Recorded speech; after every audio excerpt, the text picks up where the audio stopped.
দেখো বন্ধুরা কত সুন্দর লোভনীয় হয়েছে।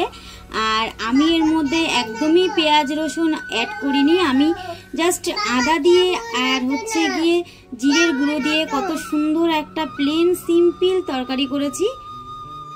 নমস্কার বন্ধুরা, তোমরা সবাই কেমন আছো? আশা করি বন্ধুরা তোমরা সবাই ভালো আছো। তোমাদের আশীর্বাদ এবং ভালোবাসায় আমিও খুব ভালো আছি। বন্ধুরা চলো বন্ধুরা, আজ আমি 1 কেজি ওজনের রুই মাছ নিয়ে এসেছি এবং কাটাও হয়ে গেছে। আমি হলুদ নুন মাখিয়ে নিয়েছি। আমি সেই মাছটা এখন ঝোল করব, আর সেই ঝোলের রেসিপিটাই তোমাদের দেখাবো। সম্পূর্ণ মানে পেঁয়াজ রসুন বাদ দিয়ে আমি ঘরোয়া নর্মাল রান্না করব। তো চলো বন্ধুরা, আমি কিভাবে রান্না করি তোমাদের সম্পূর্ণ ভিডিওটা দেখাবো এবং স্কিপ না করে সম্পূর্ণ ভিডিওটা দেখতে থেকো।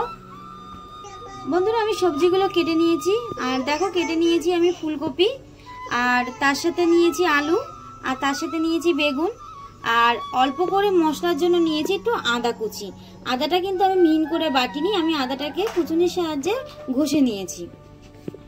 আর সবজি দিয়ে বন্ধুরা করব আজকে রুই মাছ। তো সবজিটা তোমাদের আগে যেহেতু দেখিয়ে দিলাম, আর এখন রুই মাছটা তোমাদের দেখাচ্ছি। এ দেখো বন্ধুরা, আমি কড়াই নিয়ে নিয়েছি এবং কড়াইটাও বসিয়ে দিয়েছি, আর গ্যাসটাও ধরিয়ে দিয়েছি। দেখো বন্ধুরা, আমার কড়াইটা গরম হয়ে গেছে। এবার আমি দিয়ে দেবো কড়াইতে পরিমাণ মতন তেল। মাছ ভাজতে যতটা তেল লাগে আমি ততটা তেল দিয়ে দেবো। তেলটা গরম হয়ে গেছে, এবার আমি এক এক করে মাছগুলো সব দিয়ে দেবো।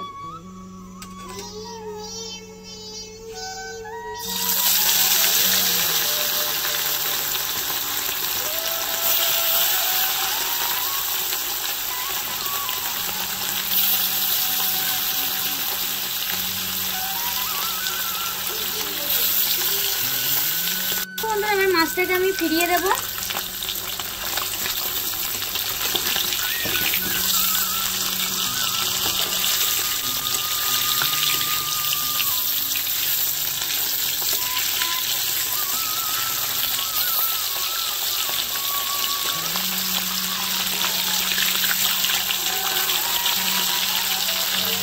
বন্ধুরা, জ্যান্ত মাছ একদম, আর পাড়ায় বিক্রি করতে এসেছিল।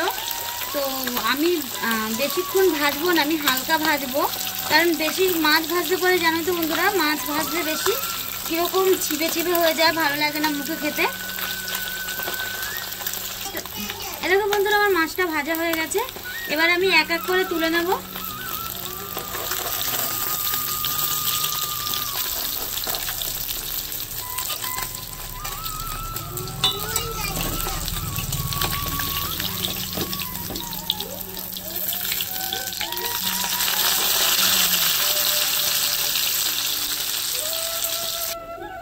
দেখো বন্ধুরা, আমার মাছটা ভাজা হয়ে গেছে। আর দেখো বন্ধুরা কত সুন্দর ভাজা হয়েছে, একটা কথা থেকে ভাঙেও নি, আর একটা কিছু মানে হয়নি। তো চলো বন্ধুরা, এবার মাছ ভাজার তেলের মধ্যেই আমি দিয়ে দেবো কিছুটা জিরে ফোড়নের জন্য। এরপর দিয়ে দেবো বন্ধুরা আমি ফুলকপিটাকে হালকা তেলের উপরে ভেজে নিয়ে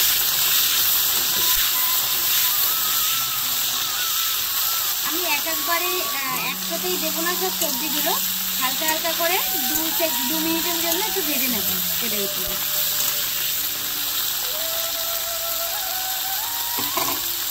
আমার ফুলকপিটা হালকা ভাজা হয়ে গেছে।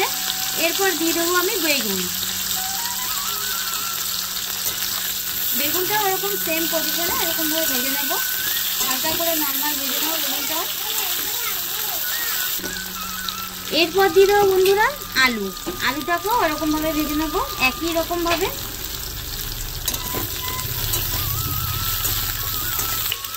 এরপর বন্ধুরা আমি তেলটার মাঝখানে একটু সাইড করে জায়গা করে নিচ্ছি। এর মধ্যে দেবো বন্ধুরা আমি আদাটা কুচি করে রেখেছিলাম, সেই আদা কুচিটা দিয়ে নর্মালি একটু হালকা করে ভেজে নেবো, সব সবজি মিক্স না করার আগে। তোমরা চাইলে আগে তেলের উপরে দিয়েও ভালো করে ভেজে নিতে পারো। এগুলো ভালো করে মিক্স করে নেবো ওই আদাটার সাথে।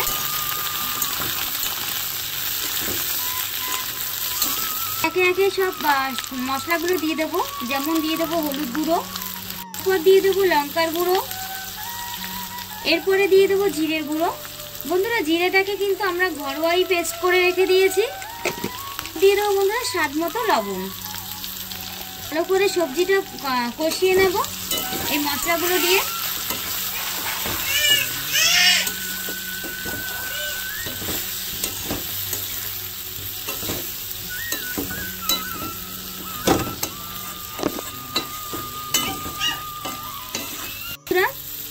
মশলা সবজিটা কষাতে কষাতে কত সুন্দর একটুখানি হয়ে গেছে।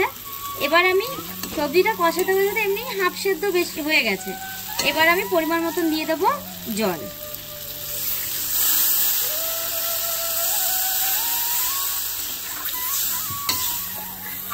জলটা দিয়ে আমি 20 মিনিটের মতন ঢাকা দিয়ে রেখে দেবো বন্ধুরা। এবার আমি ঢাকনার সাহায্যে ঢাকা দিয়ে দেবো। এই দেখো বন্ধুরা, এবার আমি তরকারিটা দেখে নেব কতটা হলো। দেখো বন্ধুরা কত সুন্দর তরকারিটা হয়েছে।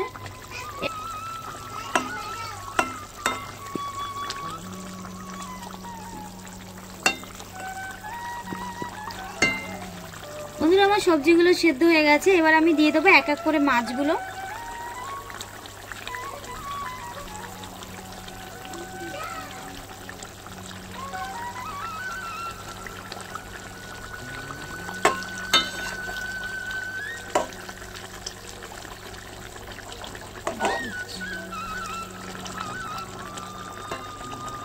মাছগুলো দিয়ে দিলাম। এবার দিয়ে দেবো বন্ধুরা ধনেপাতা। আর জানোই তো বন্ধুরা শীতকালে ধনেপাতা ওঠে। ধনেপাতা 12 মাসই ওঠে, কিন্তু শীতকালে একটু বেশি ওঠে। তো আমি এখন আর শীতের মধ্যে দেখবে ধনেপাতা পাতাগুলো খেতেও খুব ভালো লাগে। তো এর উপরে আমি একটু গন্ধটা হওয়ার জন্য এবং তরকারির স্বাদটা আসার জন্য আমি দিয়ে দেবো অল্প করে ধনেপাতা। আমি একটুখানি 2 থেকে 3 মিনিটের জন্য ঢাকা দিয়ে রেখে দেবো, যেহেতু মাছগুলো দিয়েছি যার কারণে। 2 থেকে 3 মিনিট পরে আবার ফিরে আসছি বন্ধুরা, চলো। বন্ধুরা আমি 2 থেকে 3 মিনিট পর ফিরে আসলাম। এবার আমি ঢাকনাটা তুলে তরকারিটা নামিয়ে নেব।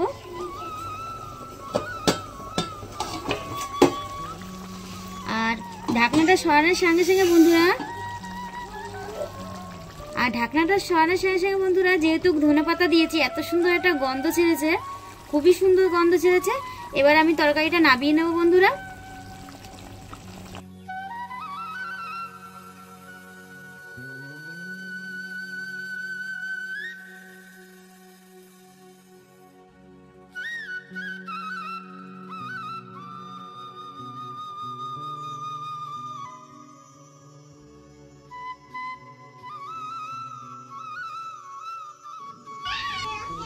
এই দেখো বন্ধুরা আমার মাছের ঝোলের রেসিপিটা একদম তৈরি হয়ে গেছে। আর দেখো বন্ধুরা কত সুন্দর লোভনীয় হয়েছে।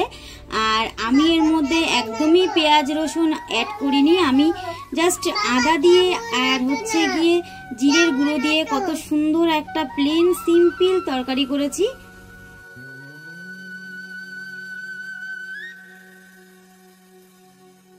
বন্ধুরা আমার হচ্ছে গিয়ে রুই মাছ, আলু, বেগুন এবং হচ্ছে গিয়ে ফুলকপি দিয়ে তোমাদের একটা রেসিপি করে দেখালাম। তো তোমাদের কেমন লাগলো?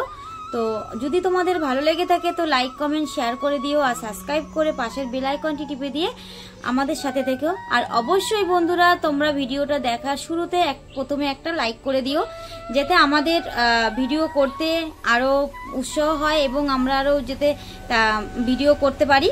তো চলো বন্ধুরা, দেখা হবে অন্য কোনো নতুন আর একটা ভিডিওতে। টাটা।